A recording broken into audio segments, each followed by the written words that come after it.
कई साल हुए मेरे वालिद साहब एक शादी में शरीक हुए। शादी एक सियासतदान और सरमायादार की बेटी की थी और इनकी सिर्फ एक ही बेटी थी। एक बड़ी जायदाद की अकलौती वारिस थी। मुरीद के किसी अमीर ख़ानदान में रिश्ता तय हो गया। वालिद साहब फरमाते हैं कि हम शादी में पहुँचे। बारात के पहुँचने का वक्त हो गया। एक वसी व अरीज़ पंडाल सजा हुआ था।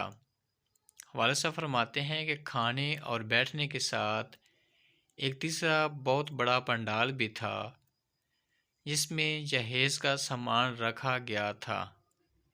खैर बारात आ गई।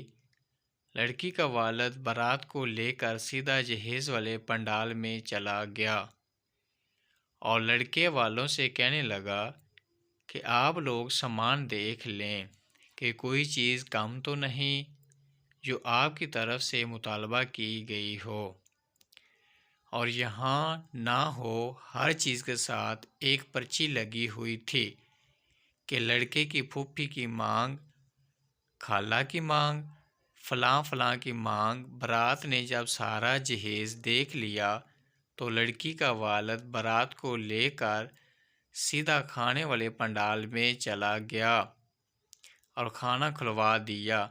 लड़के वाले कहते रहे कि पहले निकाह पढ़ लेते हैं फिर खाना खाएंगे। लड़की का वालिद इनको टालता रहा और खाना शुरू करवा दिया गया।